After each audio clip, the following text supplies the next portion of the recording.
Mintakan yang serius demi Allah saya katakan, karena ini taruhannya besar sekali. Ya, Nabi katakan ghufira lahu ma taqaddama min dzambi. Berpeluang diampuni semua dosa. Dan ini cuma Ramadan. Taubat, minta ampun sama Allah dan doakan orang sekitaran kita. Semua. Allah berikan hidayah. Pelaku maksiat kita doakan supaya taubat. Dan diri kita bermohon kepada Allah. Biasanya diwasilah. Kalau kita pandai mendoakan orang lain, nanti ditarik kemudian kemuliaan itu untuk menjadikan ampunan turun kepada kita. Minta. Ini kenapa saya penting sampaikan? Karena nanti yang terakhir tegas. Yang tadi jelas sekarang tegas. Ini karena dibentangkan 30 hari. Setiap detik. Selama 30 hari.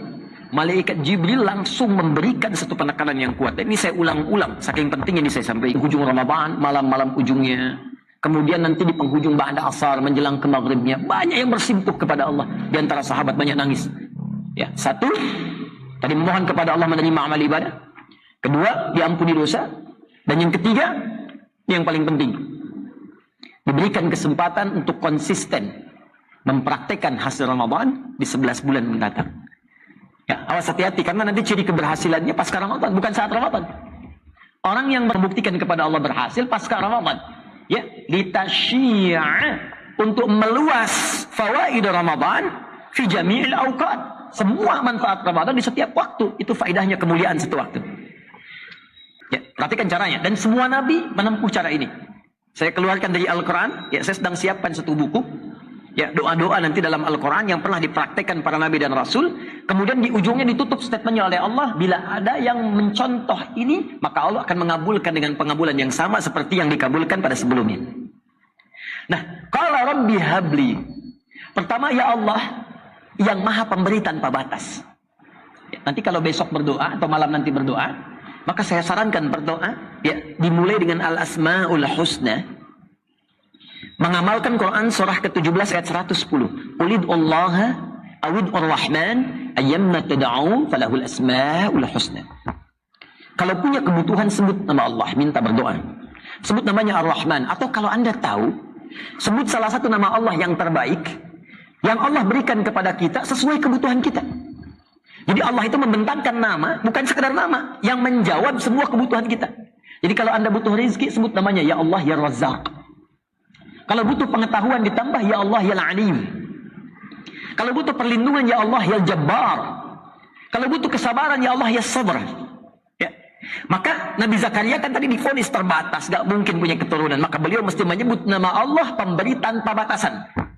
Nama Allah yang memberi tanpa batas disebut Wahhab namanya. Wahhab. Permintaan dalam bentuk permintaan tolab namanya hab. Untuk sendiri li, untuk banyakkan lana. Rabbana habli, Rabbana hablana min azwajina dan seterusnya.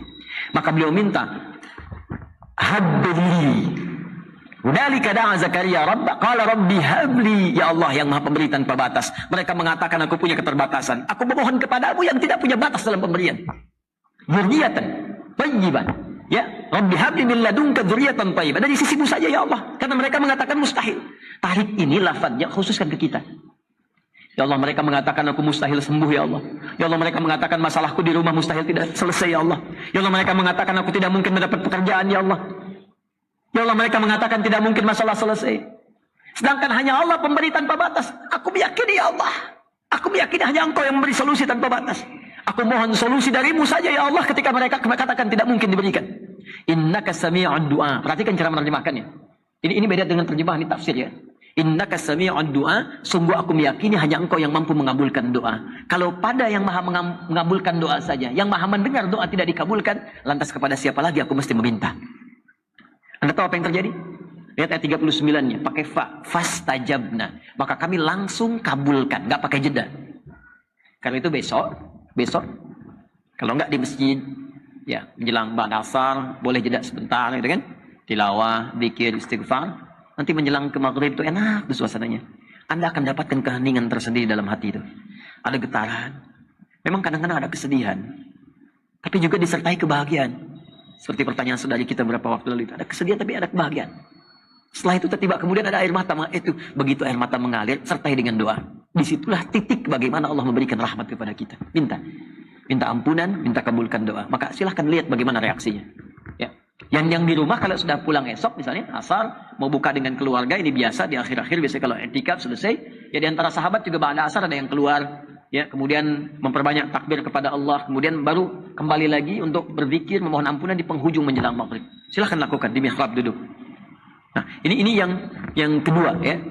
Nah, kemudian persiapan setelah itu takbir, udah senang. Saya dengan teman-teman tuh dulu, masya Allah, ya, setiap Ramadan tuh suka teman-teman kabari lagi, ayo masuk yuk masjid itu. Gak usah pimpin macam-macam, gak usah berjamaah, sendiri-sendiri aja. Sampaikan, ada yang ke pojok, ada yang di mana masing-masing gitu. Ada kebahagiaan tersendiri lah, terutama ketika adzan begitu di puncaknya air mata mengalir, Allahu Akbar, Allahu Akbar. Tiba-tiba kemudian kita mengatakan Allahu Akbar, Allahu Akbar. Ramadannya sudah selesai. Tapi ada bahagia gitu. Nah, baru setelah itu sirna, ba'da isya kita bisa bertakbir gitu. Allahu Akbar, Allahu Akbar, Allahu Akbar.